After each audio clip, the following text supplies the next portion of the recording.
Racikan Berita 1. Bismillahirrahmanirrahim. Assalamualaikum warahmatullahi wabarakatuh.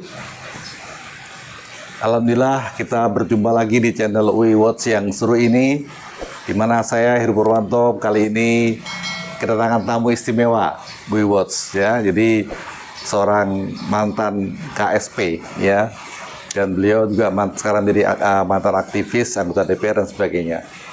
Kita sambut sekarang Bang Beator Suryadi. Assalamualaikum Bang. Waalaikumsalam. Masya Allah. Sehat Bang? Alhamdulillah. Alhamdulillah sehat ya.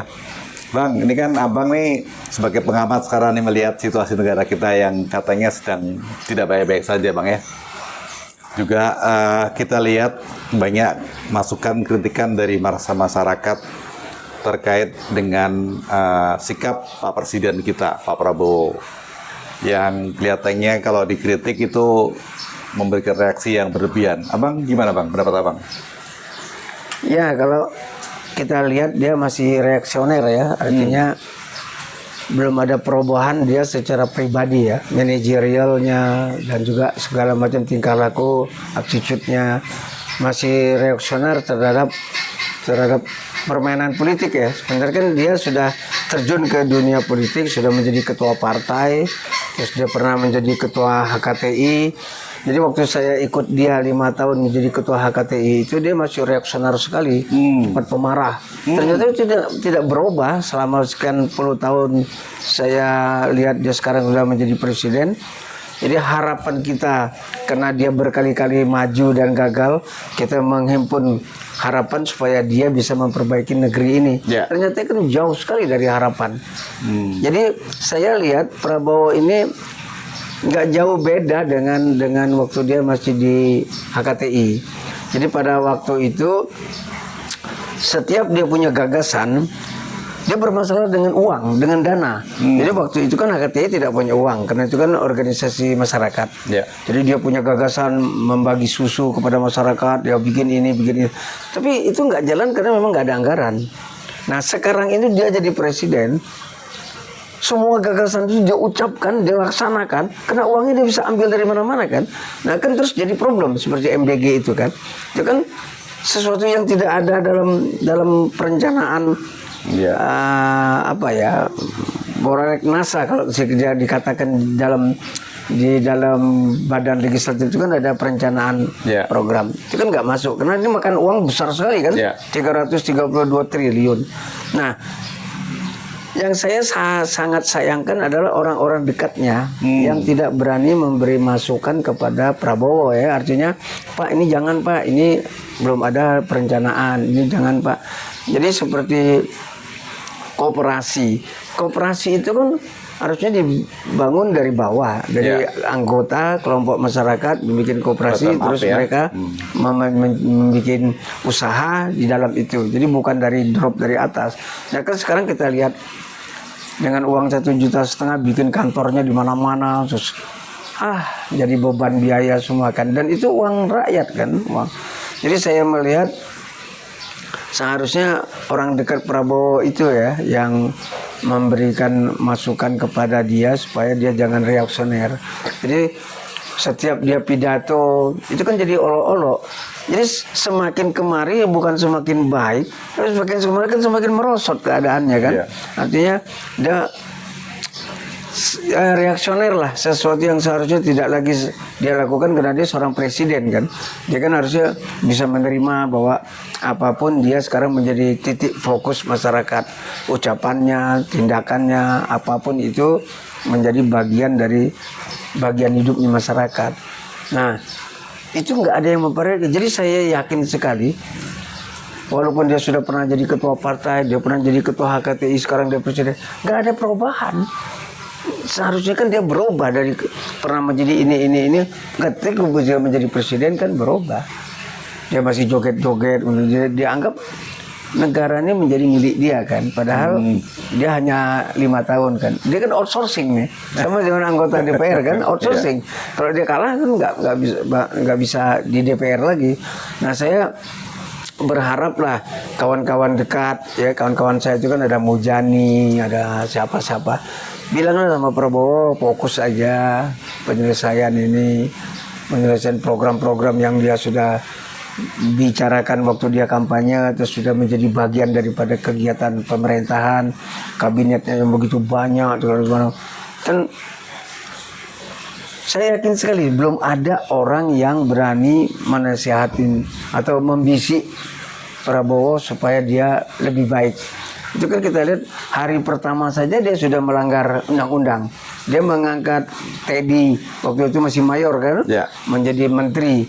Sementara undang-undang TNI dan segala macam itu kan belum dirubah. Nah, itu aturannya dirubah. iya. Iya, jadi luar biasa sekali masukan dari Bang Betor ini memang patut kita dengarkan dan resapi bahwa apa yang beliau sampaikan ini adalah murni dari hati beliau sebagai mantan pejabat juga, dan kita lihat bahwa hal-hal yang disampaikan oleh Bang Betor ini memang faktanya seperti itu. Jadi sekali lagi masukan beliau ini sebenarnya adalah bagus sekali untuk memperbaiki situasi negara kita yang mudah-mudahan segera membaik lagi. Bang, ini kan kemarin Abang pernah juga memberikan komentar singkat ya di salah satu media terkait dengan masalah heboh di penggeledahan ya di rumah Jampitsus itu. Menurut Abang kira-kira nantinya akan menjadi apa, Bang? Itu apakah seperti orang bilang akan jadi pertarungan komodo dan ban buaya atau gimana, Bang? Kalau sekiranya hasil pemeriksaan nantinya setelah dia jadi tersangka, dia kan sekarang belum jadi apa-apa nih, cuman tidak menjabat Jampitsus Ya, lagi aja mundur, kan, ya. karena dia mundur, tapi dia belum diproses, belum diperiksa. Nah, nanti kita akan lihat pada waktu dia diperiksa itu, karena dia kan tadinya awalnya kan bagian daripada Jokowi kan. Jadi waktu dia jadi Jampitsus itu yang memilihnya kan Jokowi. Ya. Nah, dalam balintika problem berikutnya kan sekarang ini tiba-tiba Jampitsus bisa menghasilkan uang ratusan triliun kan, yang diserahkan kepada Menteri Keuangan yang disaksikan oleh Presiden. Ya. Artinya PB ini benar-benar bekerja untuk mengumpulkan uang. Nah, yang kita mau lihat, apakah uang yang dia kumpulkan ketika masih eranya Jokowi itu kan tidak pernah diumumkan, tidak diserahkan kepada Menteri Keuangan, disaksikan Presiden. Ya. Nah, itu kemana? Jadi ada sekian tahun PB ini menjadi Jampitsus di eranya Jokowi.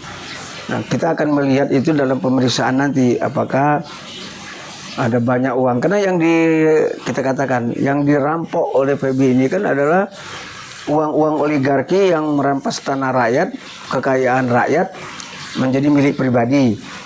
Nah, dengan PB bisa mampu dia mempres itu, terus diambil. Nah, ketika awal waktu zamannya baru-baru dia jadi Jampitsus, itu uangnya kemana? Karena sampai sekarang uang yang dikumpulin itu tidak ada pelakunya. Jadi kan seharusnya uang sekian triliun pelakunya ini, sekian triliun kan pelakunya ini. Kan ini seharusnya orang-orang ini kan ditangkap ya. kan. Iya. Ini kan nggak ditangkap, baik oleh Jokowi maupun oleh Prabowo.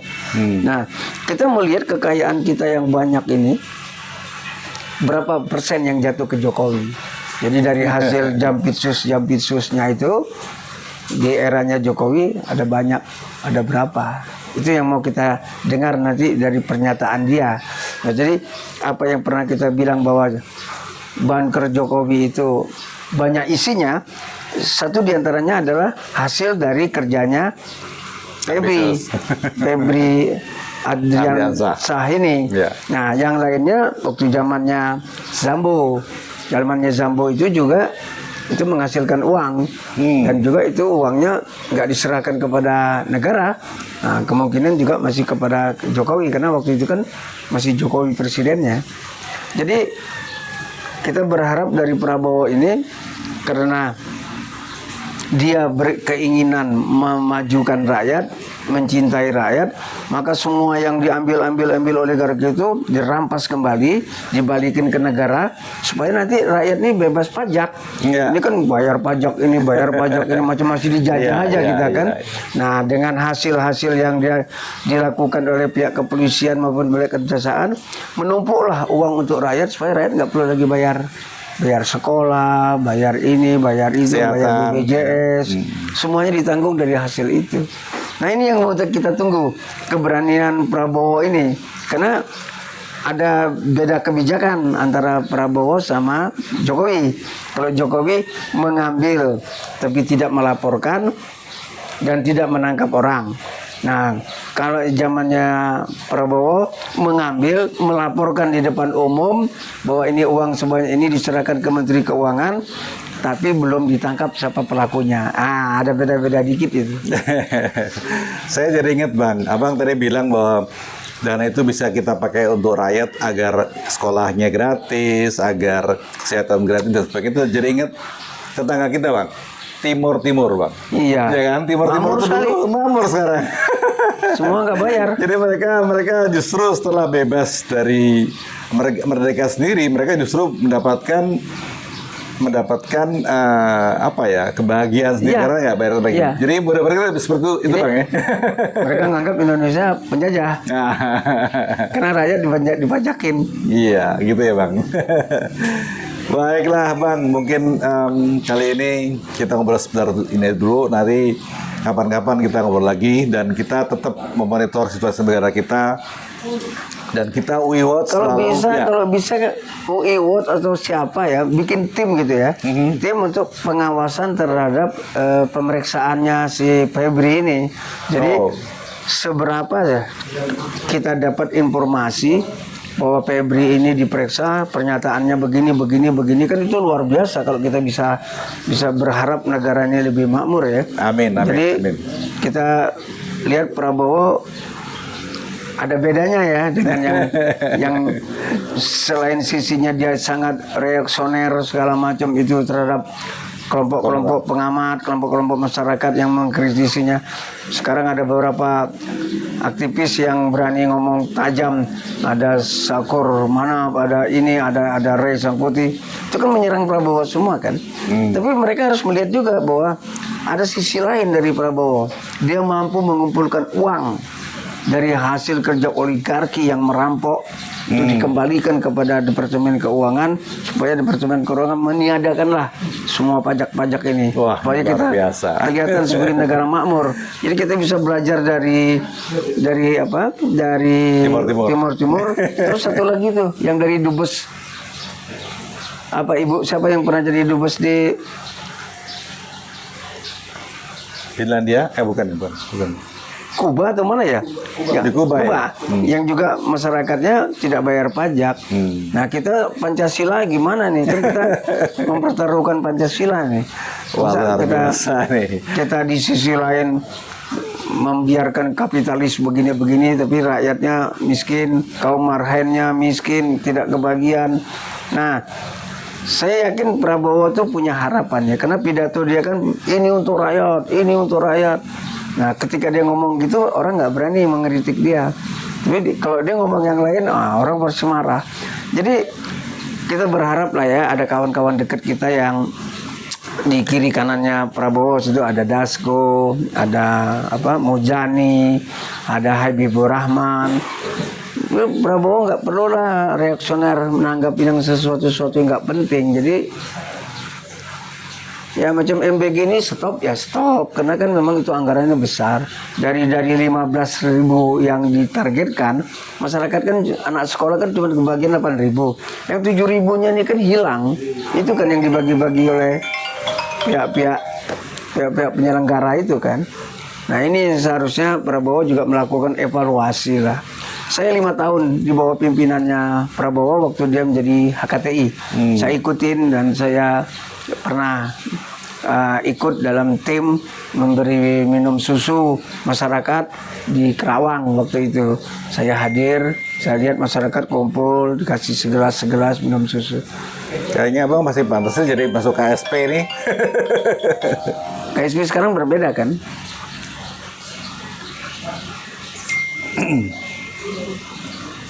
Ya, jadi luar biasa sekali masukan dari Bang Better Suryadi ini sebagai tokoh yang sering memberikan masukan kepada semua, dan alhamdulillah pada hari ini dengan tidak sungkan-sungkan beliau memberikan masukan kepada para ring 1 presiden agar menyampaikan bahwa beliau agar bisa lebih mengerem sikapnya, tidak reaksioner.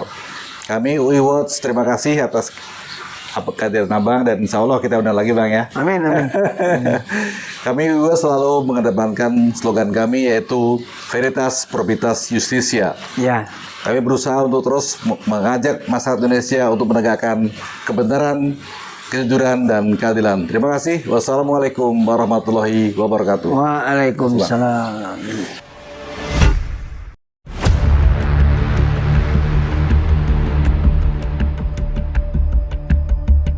Racikan Berita 1